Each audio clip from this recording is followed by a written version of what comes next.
Hey guys, it's your favorite real estate investor, Brian Davila, and today I'm going to be interviewing one of the biggest investors in the country and my mentor, Ryan Pineda. We're going to be discussing some tips on how to get your first deal, and we're going to be discussing how to scale a flipping business. So before we start, make sure to subscribe to this YouTube channel. I'm going to be interviewing some of the biggest investors in the country, and you don't want to miss it. All right, so let's get to the interview. Hey guys, it's your favorite real estate investor, Brian Davila, and today I got my mentor on this Zoom call. We're going to be going over how to start flipping houses and how currently he's flipping over 100 properties a year. So make sure to grab your pen and paper. So Ryan, do you want to give a quick intro about yourself? Yeah, so my name's Ryan Pineda. I've been flipping for over 6 years now and loving every minute of it. I started out like many people, just trying to get that first deal 6 years ago. Didn't have a lot of money and maxed out credit cards to make it happen. Luckily, it all went well. But now we're here where we're at today, and it's scaled pretty significantly. And now I've turned into a YouTuber full time, so doing both. All right, so yeah, check out his YouTube channel. It's a Ryan Pineda Show. And you said you've been flipping for 6 years. Yep. How many flips have you done? Man, I think total deals between flips and wholesales were right around 400. 400? Wow, Yeah.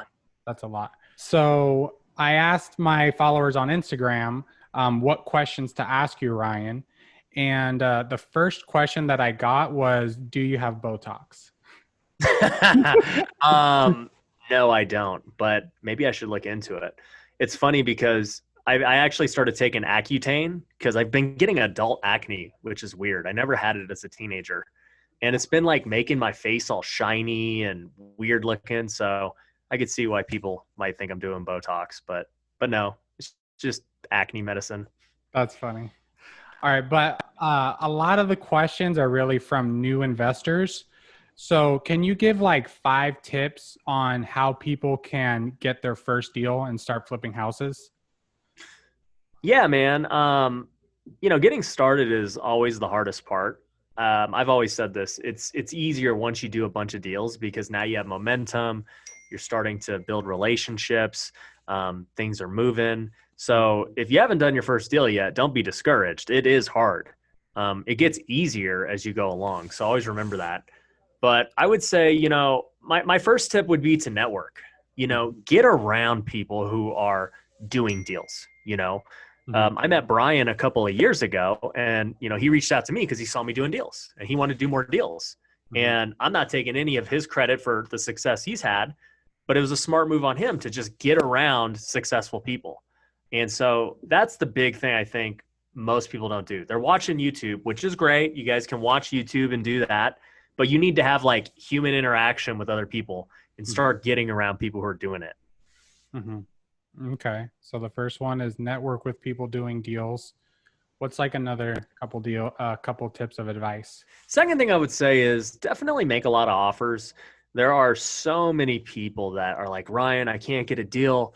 I don't know what I'm doing wrong. And the first thing I always ask is, how many offers did you make?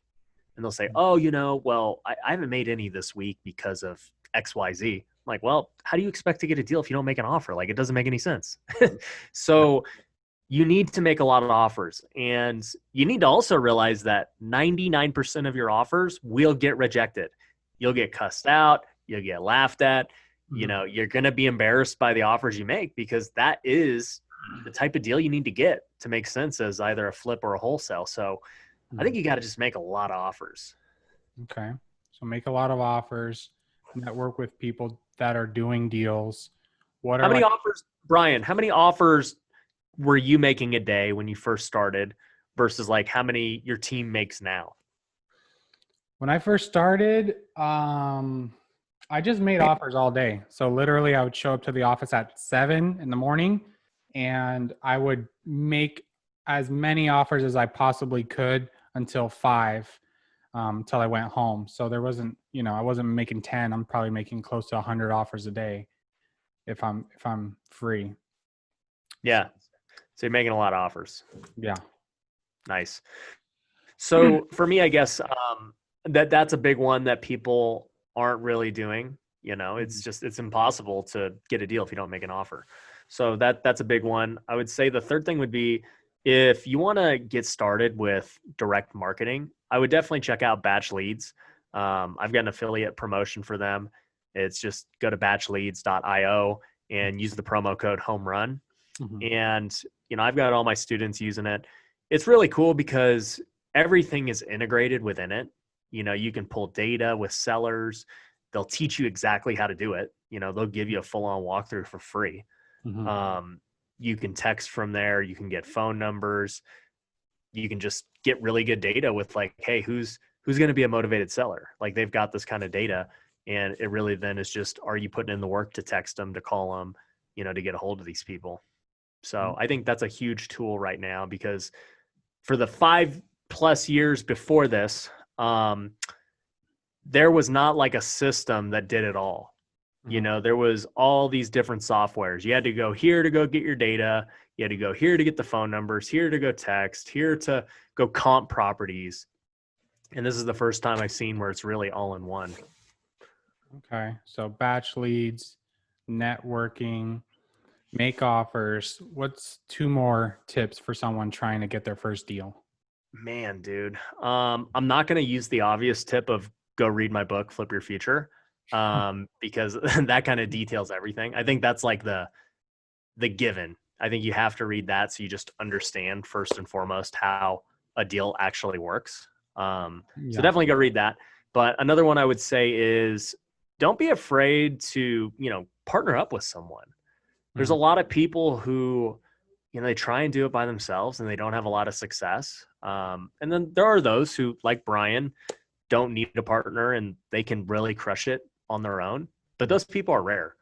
I think the majority of people I see having success, they have a partner in some type of way. And it's very rare that like one person is good at every aspect of this business. To have somebody who can sell and get good deals and negotiate, but can also, do detail work like transactions and make the cold calls and manage projects. They're 2 different skill sets and personalities. So it's hard to find one person who's good at all of them. So don't be afraid to find a partner, but don't pick a partner who's exactly like you, because that doesn't really help. You need somebody who balances you out. And I want to add something to that. Also pick a partner that is going to contribute something you don't have.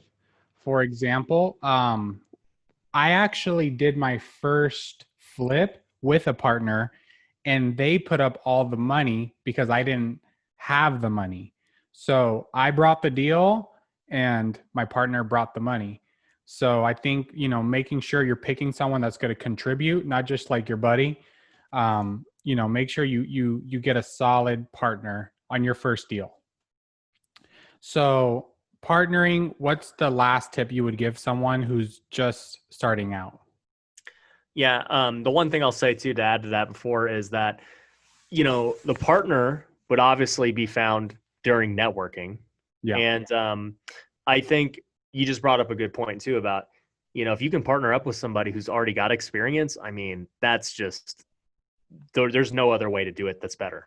Partner up with somebody else, even if you don't make a lot of money, even if you do it for free, like, you're bringing this deal and you're like, look, I don't even want anything. I just want to watch you do the deal. I want to just be super hands-on and learn it. I've had people do that. I've had people offer me deals so that they could learn, and they were better off for it, even though they may not have made as much money as they could have trying to figure it out on their own. The long-term experience was worth it. Yeah. But yeah, I would say the last thing I recommend is really simple, and a lot of you guys might not like it, but it is probably the most important thing between success and failure. And that is just to take action. Like literally, you just got to get out there and take action. You do not need to learn every little detail. You don't need to read every book or watch all my YouTubes. Well, you should watch all my YouTubes, watch all Brian's YouTubes, but you got to take action in between. A lot of people think they're not ready. You're never ready. I've done so many deals, I had no idea how to do it, but I figured it out along the way because I was in it. So just take action. That's all I can say is that's the number one thing that makes people fail is they don't take action because they think they need to know more. Okay. Yeah. I see a lot of people who are always asking questions, but when someone asks me to mentor them, the first thing that I ask them is, what have you done so far to try to start flipping houses? If they have done nothing, I'm not going to take them as serious. But if they're telling me they're driving around, looking for deals, they're cold calling, they're pulling lists, you're more likely to have someone help you than if you're just watching YouTube videos and then reaching out and asking for help. So take action first. Yeah, and I do the same thing. Like I get people who DM me every day, "Can you be my mentor?" Blah blah blah, and I'll say, "Well, have you even read my book? Oh, you have a book?" Yeah. I'm like, dude, like if you couldn't even figure it out that I have a book and like do some research, you ain't gonna make it, buddy. I can tell you that. Like that's the simple research. Yeah. Getting deals is way harder than finding out if I have a book you can read that tells you exactly what to do. And then the funniest one is when people say, "Where can I buy it?" It's like, yeah, you got no chance. When I first started, the first thing that I did was I read your book, because in your book, you break it down so simple, like where to find deals, how to fund deals, how to rehab the house. Everything is broken down in bite-sized pieces. So I really suggest, if you're just starting, just read the book before you go out and ask questions. Because if you're asking very basic questions, it's going to make you look bad if you're reaching out to people more experienced. Yeah, you for sure. I mean, anybody you want to help you, I mean, do some due diligence about that person, and figure out, I've made a YouTube about this, like how to find mentors. You need to add value to the mentor. Whoever it is you're seeking, don't come in with your hand out. Come in with value, whether it's you promoting them and like, hey, I read Ryan's book. He's awesome. I'm going to take notice of that, right? I'm going to be like, man, okay, I really respect that. Versus the 90% of people who just tell me, how do I get started? It's like, dude, you're not showing any initiative. Yeah. So that was for the new investors. I want to ask a question for the more experienced investors. Somebody asked, how did you go from doing 20 to 50 flips to doing over 100? And I was curious also, like, how does someone go from just being good at something to being great? Man. So I think it all comes with how well you can delegate and build a team. And obviously you need to figure out, like, what is the team I'm actually building, which is where hiring a mentor or a coach is going to help. Because like to go from 20 to 50 requires a certain team. To go to 50 to 100 is a whole different team. It's not the same team. Mm-hmm. And so the only way for you to really know that is either by doing what I did and just failing your way through it. Like, I think I need this guy. I don't really know how it's going to play out, but I'll test it and then realize, okay, he needs to do this now. Like, that's what I did. I just failed my way forward. Mm-hmm. Or you skip that step and you just hire somebody to tell you exactly how to do it, which is what Brian did. He just hired me to tell him how to do it. Yeah. But what I'll tell you guys is with, 1 to 20, you could do it by yourself. I absolutely believe you could do 20 flips by yourself. I did it. Brian's done it. It's not hard. Well, I shouldn't say it's not hard, but it's doable. Yeah. To get to the 50 level, you need help. I don't think you need a big team. I think one other person, maybe 2 people can do 50 by yourselves. Mm-hmm. And I did that. I had one person helping me and we did 50. Mm-hmm. But once you get to 100, it's a whole new ball game.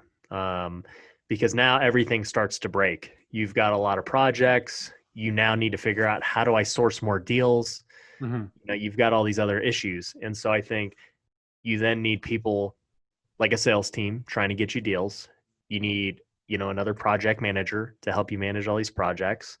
You're going to need somebody to handle all the paperwork and everything that goes along with flipping 100. So I think just to become great at it, the skills don't really change. Like, how we find deals is the same. Mm-hmm. It's just the team aspect of it is what changes. How much you market changes, how much your overhead changes because now you got more employees. So there's a lot of things that change, but the foundation remains the same. Okay. And last question before I ask you our wrap-up question. Somebody asked, how did baseball help you translate into the business world? And you were a professional baseball player, and the Dodgers just won the World Series. So how could playing sports, which has nothing to do with business, in my opinion, how did you use that in real estate? Yeah, I think a lot of things translate over to business. And I actually did a YouTube video about it, which totally flopped. People didn't care. um, it's funny, man, because I'm like thinking, man, these people that follow me, they're going to love knowing that I played, like, they don't care that I played baseball. They're just like, tell me about real estate. But I thought it was one of my best videos, so I was really disappointed. But I think there's a lot of things that translate. Pressure. Business is very stressful, and there's a lot of pressure, to perform. And, you take out hard money loans on flips. There's a lot of stress and pressure. Mm-hmm. And business definitely helped me, or not business, sports helped me learn to do that. Like, getting ready to play a game every day in front of thousands of fans is very stressful and pressure. Being in the bottom of the ninth with the game on the line and you're up to bat or you're fielding the ball, it's a lot of pressure. And I went through that many times. And then, by the time I got to business, I'm like, this ain't like, whatever. People are like, how do you sleep at night knowing you've got so much debt on all these hard money loans? I was like, going to ask you that. Yeah. I'm like, I don't really care. Like, it's just like, to me, I've been through, to me, the baseball was harder pressure for me because I valued it so much more. It was my career. It was my, livelihood. And I don't know, just, it's weird. And real estate and stuff, we do it to make money, and that's, I get that, but I don't necessarily like value the money that much. It's just like, I don't know. To me, it's more of a game. Like, it's like, how well can I do at this? That just, it's like the scorecard, the money and the interest. It's not like I'm valuing it. Like, man, my life's going to be over if I can't pay this back. It's like, no, I mean, once you develop the skills, even if I were to go bankrupt today, with all the relationships I've built, with all the success I've had and everything I know, I could build it up tomorrow. Like, I know I could, because that stuff doesn't leave. Okay. Well, that takes me to my last question. Are you ever going to buy a baseball team?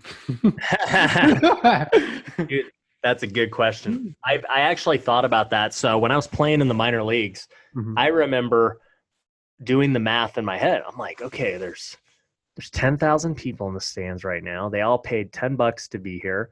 That's $100,000. How many drinks did they buy? How many hot dogs did they buy? I'm like, okay, maybe they probably brought in like 150K this day, and they got 50 home games, call it. Okay, they're making what is that?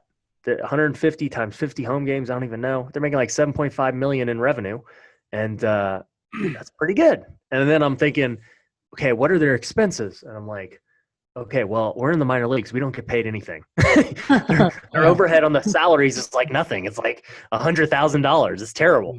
They got the coaches and the workers and, whatever the stadium costs to lease. I was running the numbers in my head and I'm like, dude, they've got to be netting like millions of dollars. Their overhead's not that bad. Yeah. And then at that point I was like, I should own a baseball team. A minor league baseball team at least. Like you can afford one. Like, I've seen them sell for a few $1 million. It's not like the billions of dollars that major league teams sell for. So I think I will own a team at some point. I'm very familiar with how it all works. I've got the business savvy to see is this a good investment or not. And I think I will start off with a minor league team at some point for sure. Damn. That's crazy. Well, all right. Well, I really appreciate you coming on here, Ryan. You've definitely changed my life. I have to thank you, face to face. Before I met you, I was working 7 days a week. Now I'm working 4 hours a day, 5 days a week, making double what I was making before. So thank you very much. And if someone wants to reach out to Ryan, you could reach out to him on Instagram. I'll leave his Instagram below. I'll leave his YouTube below. I'll leave his email below. And buy his book. And is there anything else you want to leave off with? No, that's it, man. Appreciate having you, man. Love seeing your success, dude. All right. Thanks, man. All right. I'll see you guys on the next one.